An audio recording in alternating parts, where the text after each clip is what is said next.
Valentines. David Copperfield by Charles Dickens. Chapter 40. The Wanderer. We had a very serious conversation in Buckingham Street that night about the domestic occurrences I have detailed in the last chapter. My aunt was deeply interested in them, and walked up and down the room with her arms folded for more than 2 hours afterwards. Whenever she was particularly discomposed, she always performed one of these pedestrian feats, and the amount of her discomposure might be always estimated by the duration of her walk. On this occasion she was so much disturbed in mind as to find it necessary to open the bedroom door, and make a course for herself comprising the full extent of the bedrooms from wall to wall. And while Mr. Dick and I sat quietly by the fire, she kept passing in and out along this measured track at an unchanging pace, with the regularity of a clock pendulum. When my aunt and I were left to ourselves by Mr. Dick's going out to bed, I sat down to write my letter to the two old ladies. By that time she was tired of walking, and sat by the fire with her dress tucked up as usual. But instead of sitting in her usual manner, holding her glass upon her knee, she suffered it to stand neglected upon the chimney-piece, and, resting her left elbow on her right arm, and her chin on her left hand, looked thoughtfully at me. As often as I raised my eyes from what I was about, I met hers. "I am in the lovingest of tempers, my dear," she would assure me with a nod, "but I am fidgeted and sorry." I had been too busy to observe until after she was gone to bed that she had left her night mixture, as she always called it, untasted on the chimney-piece. She came to her door with even more than her usual affection of manner when I knocked to acquaint her with this discovery, but only said, "I have not the heart to take it, Trot, to-night," and shook her head and went in again. She read my letter to the two old ladies in the morning, and approved of it. I posted it, and had nothing to do then but wait, as patiently as I could, for the reply. I was still in this state of expectation, and had been for nearly a week, when I left the doctor's one snowy night to walk home.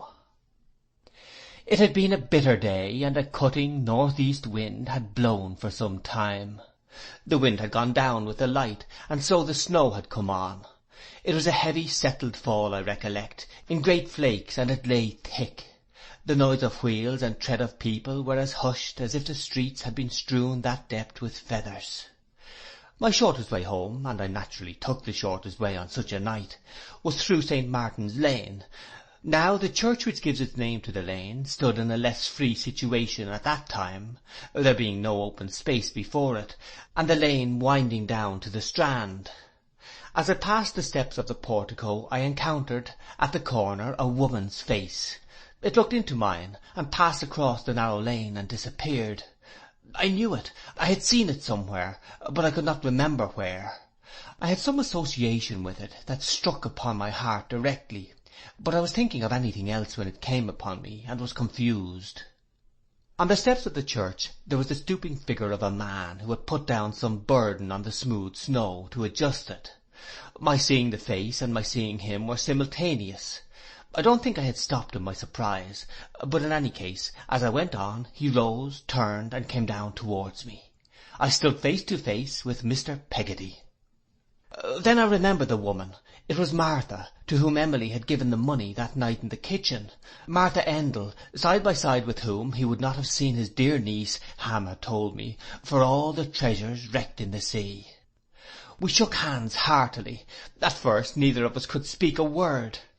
"Master Davy," he said, gripping me tight, "it do my heart good to see you, sir. Well met, well met."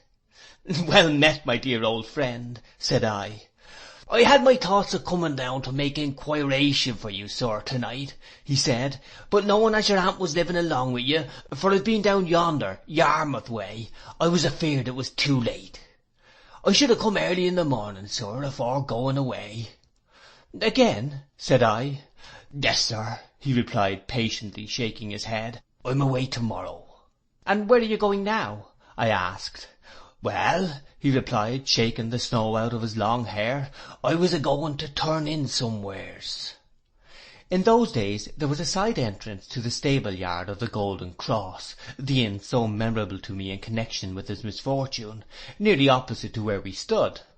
I pointed out the gateway, put my arm through his, and we went across. 2 or 3 public rooms opened out of the stable yard, and looking into one of them, and finding it empty and a good fire burning, I took him in there. When I saw him in the light, I observed not only that his hair was long and ragged, but that his face was burnt dark by the sun. He was greyer, the lines in his face and forehead were deeper, and he had every appearance of having toiled and wandered through all varieties of weather. But he looked very strong, and like a man upheld by steadfastness of purpose, whom nothing could tire out.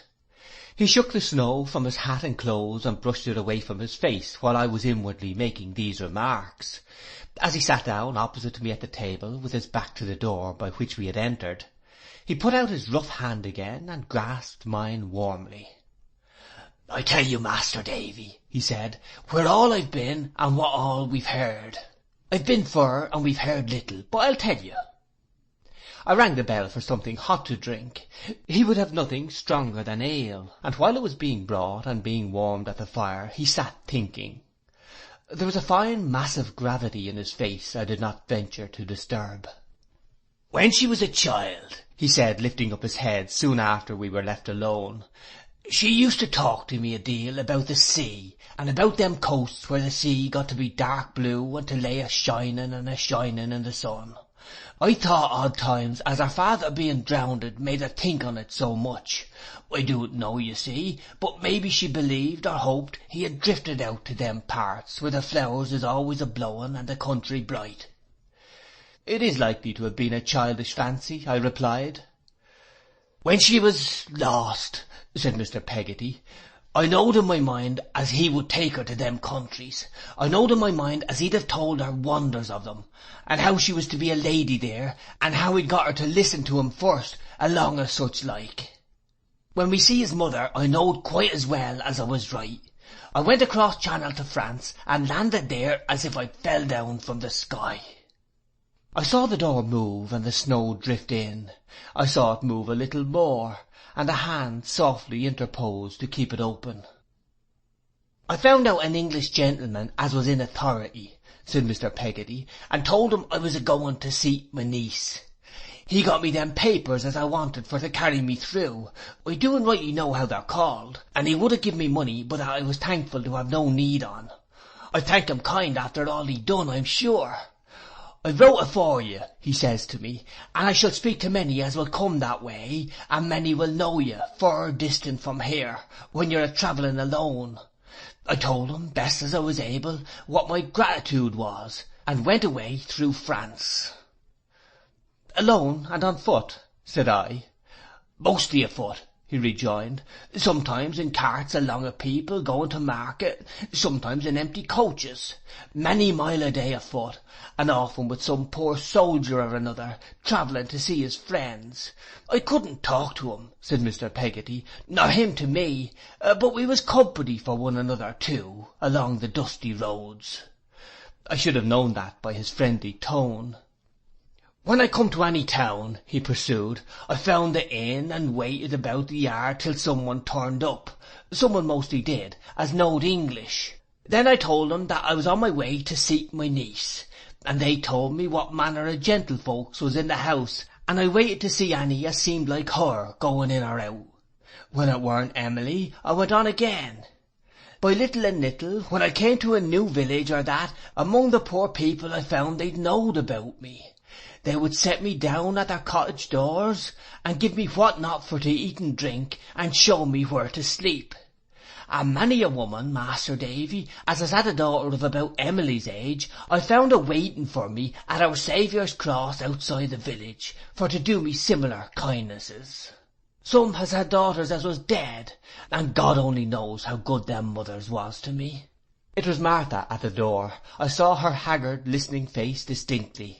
My dread was lest he should turn his head and see her too.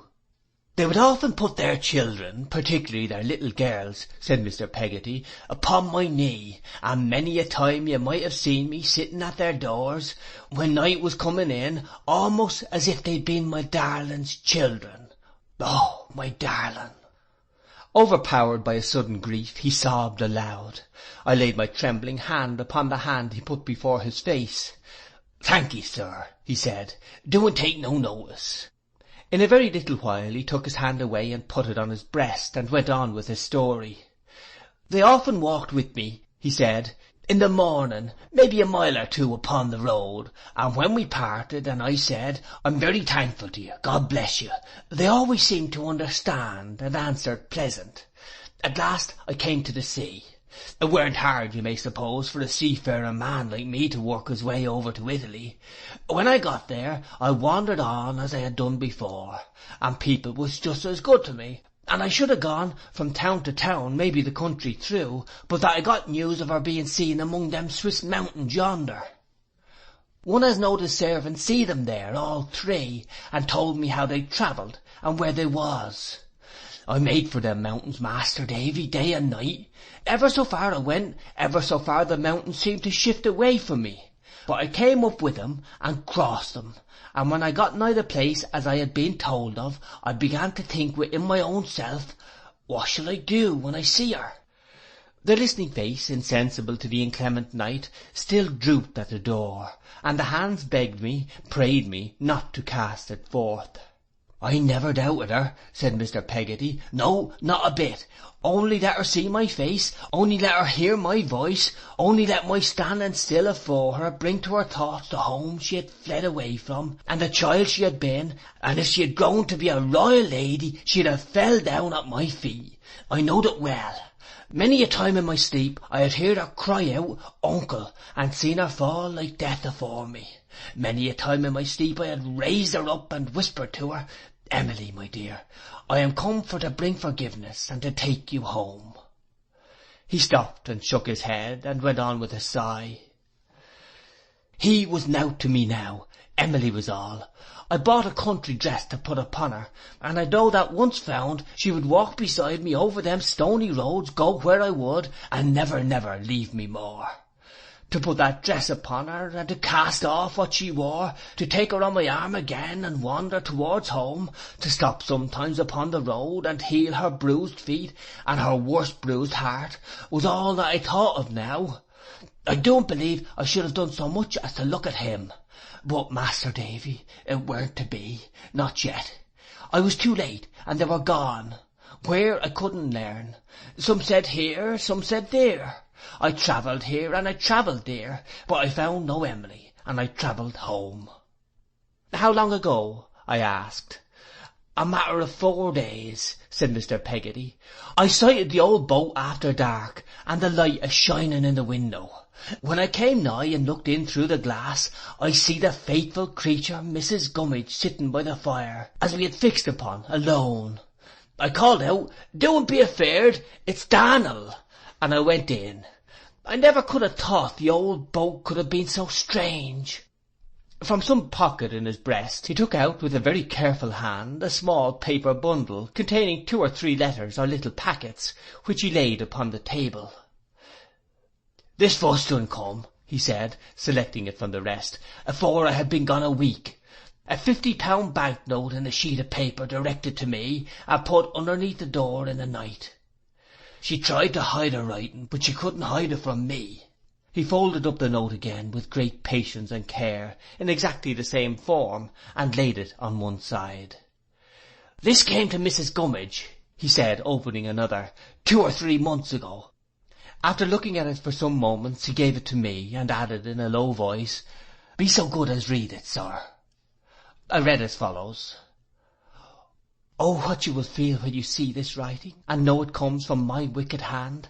But try, not for my sake, but for Uncle's goodness, try to let your heart soften to me only for a little time.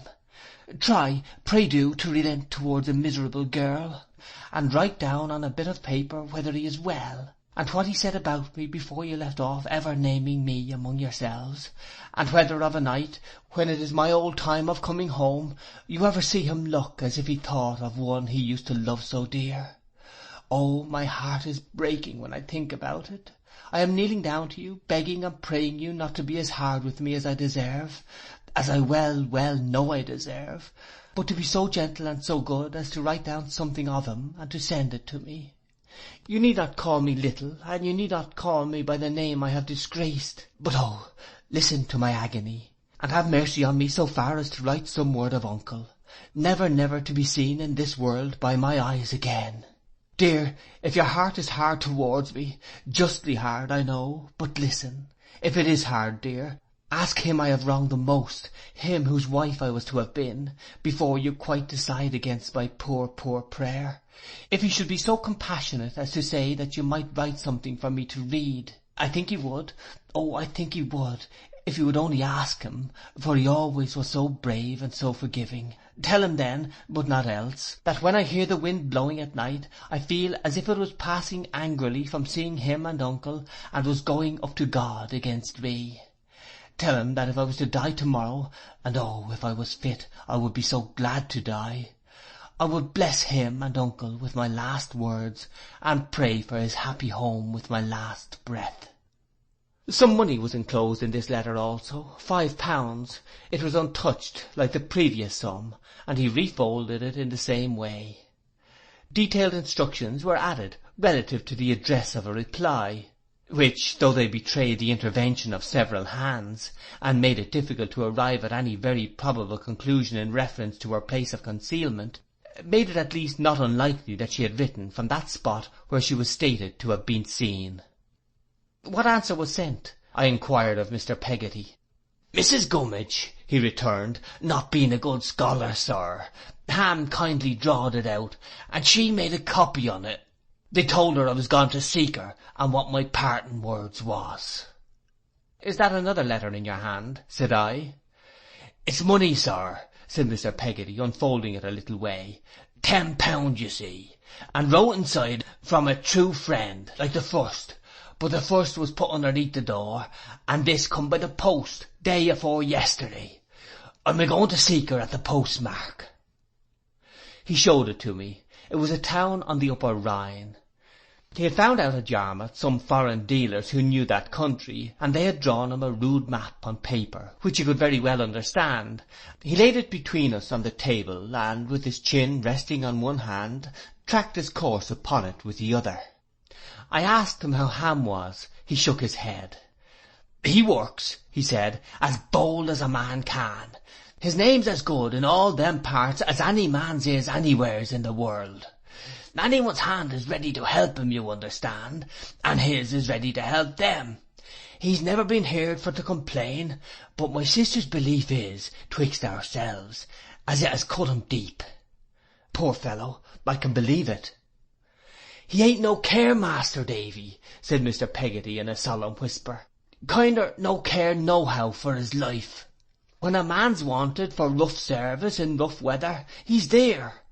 And when there's hard duty to be done with danger in it, he steps forward afore all his mates. And yet he's as gentle as any child. There ain't a child in Yarmouth that doesn't know him. He gathered up the letters thoughtfully, smoothing them with his hand, put them into their little bundle, and placed it tenderly in his breast again. The face was gone from the door. I still saw the snow drifting in, but nothing else was there. Well, he said, looking into his bag, haven't seen you tonight, Master Davy, and that does me good. I shall away betimes tomorrow morning. You've seen what I've got here, putting his hand on where the little packet lay. All that troubles me is to think that any harm might come to me afore that money was give back. If I was to die, and if it was lost or stole or elseways made away with, and it was never known by him but what I took it, I believe t'other world wouldn't hold me. I believe I must come back. He rose, and I rose too. We grasped each other by the hand again before going out. I'd go 10,000 mile, he said. I'd go till I drop dead to lay that money down afore him. If I do that, and find my Emily, I'm content. If I do'n't find her, maybe she'll come to hear some time as her loving uncle only ended his search for her when he ended his life.